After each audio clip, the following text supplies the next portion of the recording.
Most gardeners lose their entire summer harvest in April, not because of bad weather, not because of pests, because they waited. Here's the truth Mulebody talks about. April isn't just another month on the calendar. It's the hinge point of your entire growing season.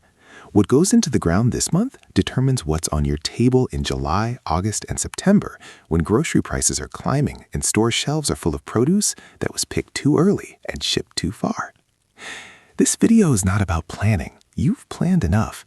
This is the action video. 7 crops, proven, affordable, and available right now. And I'm going to walk you through exactly why each one goes in the ground this month and not a day later. Stay with me because by the end of this, you'll have a complete planting list you could execute this weekend. Before we get into the list, if you're new here, welcome to Growvia. Hit subscribe and tap the bell. We publish practical growing content every week. No filler, no fluff. Now, let's get into it. Why April is different. Here's what makes April unlike any other month in the garden. You're not working with one planting window. You're working with 2. And both of them are closing simultaneously. The first window belongs to cool season crops. Lettuce, peas, spinach. These plants were built for cold soil and cool nights. The moment temperatures climb and stay above 70 degrees Fahrenheit, they shut down. They bolt, turn bitter, stop producing. That window is closing right now, week by week, as the season shifts. The second window is just opening. Warm season crops, tomatoes, beans, cucumbers, have been waiting for exactly this moment. Soil temperatures are finally rising. Frost risk is dropping. The conditions these plants need are arriving. 2 windows, 2 clocks, both running at the same time.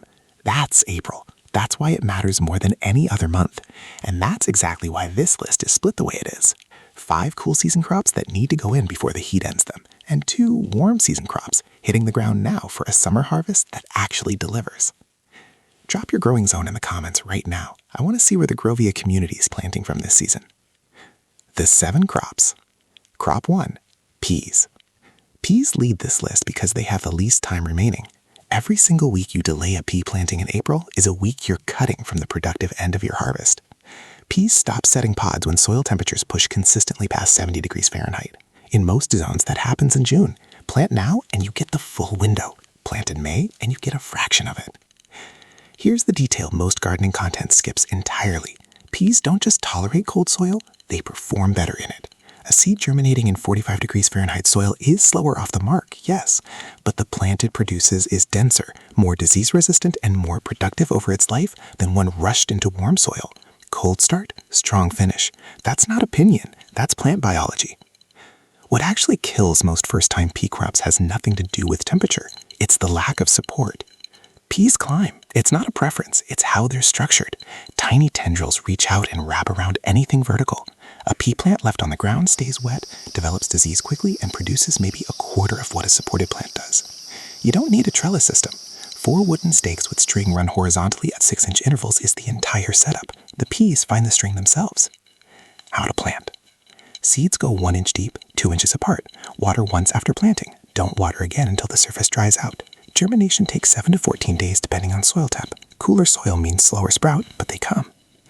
Harvest the moment you can see the round shape of the pea pressing through the outside of the pod. Don't wait for the pod to look full and thick. By then the sugars have already started converting to starch. A fresh pea eaten up fine is a different food entirely from anything you've bought in a store. It's one of those flavors that makes people start gardens in the first place, and it's yours for the price of a seed packet. Crop 2, tomatoes.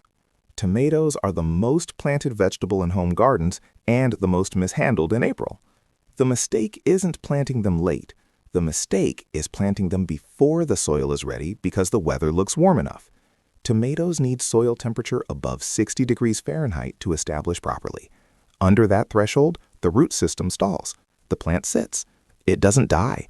It just does nothing for weeks while you're watching it and wondering what went wrong. Get a soil thermometer. They cost a few dollars, and they answer the question definitively. 60 degrees Fahrenheit minimum. 65 degrees Fahrenheit is better. Check the forecast for any frost risk in your zone before plants go in permanently. How to plant. Dig your hole deeper than the root ball. Strip the lower leaves off the stem. Bury the plant up to the remaining leaves. Every section of buried stem grows roots. A tomato planted deep develops a root system that's significantly larger and more drought resistant than one planted at surface level. Support goes in at planting time. A stake in the ground beside the plant with a loose tie around the stem is enough to start. Add ties every 8 to 10 inches as the plant grows. Do not wait until the plant needs saving to add structure. You'll disturb the roots and stress the stem doing it late. Tomatoes are a long season crop. Work you do in April shows up on your table in August. That 2 to 3 month gap is where most people lose confidence. They plant, they watch, they see very little happening, and they convince themselves something is wrong. Nothing is wrong. Tomatoes establish slowly and then accelerate fast. The gardeners who eat well in August are the ones who didn't pull the plant in June because it looked boring. Stay with it. Rapid 5, crops 3 through 7. 5 more crops, no wasted time. Here's what goes in the ground alongside everything else this April. Crops 3, lettuce. Scatter seeds across the surface of loose, amended soil and press them in lightly. Don't bury them. Lettuce needs light contact with the surface to germinate properly. Keep the surface moist until sprouts appear. Harvest outer leaves from the base while the center continues producing. One April planting feeds you for weeks if you harvest correctly instead of pulling the whole plant. Plant now. Lettuce bolts in summer heat and turns bitter. This is its window. Crop 4, spinach. Spinach is faster than lettuce and more cold tolerant than almost anything else on this list. It germinates quickly in cool soil and is ready for harvest in 4 to 6 weeks from planting. Seeds go 1/2 inch deep, 3 inches apart. Water them in. Come back in less than a week and watch the soil. It moves faster than people expect. Spinach is one of the highest nutrition crops you can grow per square foot. It asks for almost nothing. Plant it. Crop 5, radishes, the most underrated crop in any April garden. Some varieties are table ready in 25 days.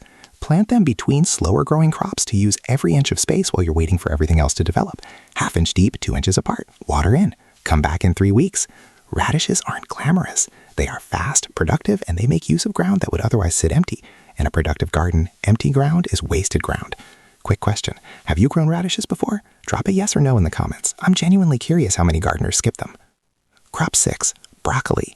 Broccoli transplants go in the ground in April across most zones. If you started seeds indoors 6 weeks ago, they're ready to go outside now. If you didn't, transplants are available at most garden centers right now. Buy them and plant them this week. Space plants 18 inches apart. Water in deeply. Add mulch around the base to hold soil moisture and keep the roots sound cool as temperatures climb. Broccoli produces a main head first. After you harvest that head, the plant continues producing smaller side shoots for weeks. Cut correctly, one plant keeps giving long after the main harvest is done.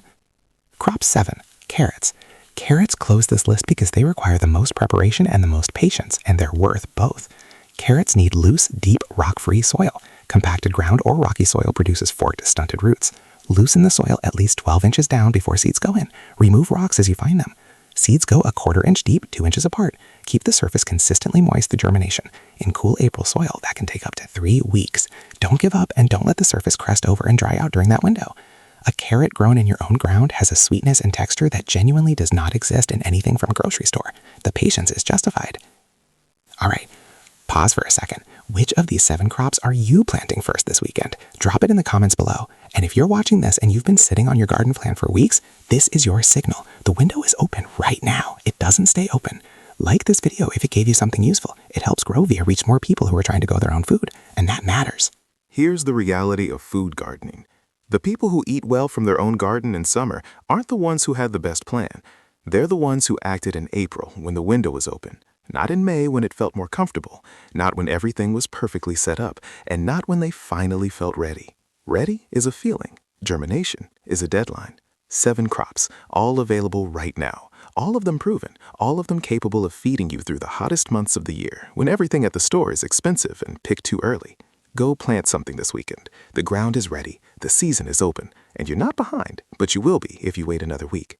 When you're done planting your April list, the next step is making sure your garden keeps producing past summer and into fall. I put together a complete guide on building a Growvia-style victory garden that feeds your family every single month of the year. It's linked on screen right now. Watch that next. It's where everything we talked about today connects into a full season system. I'll see you in the next one.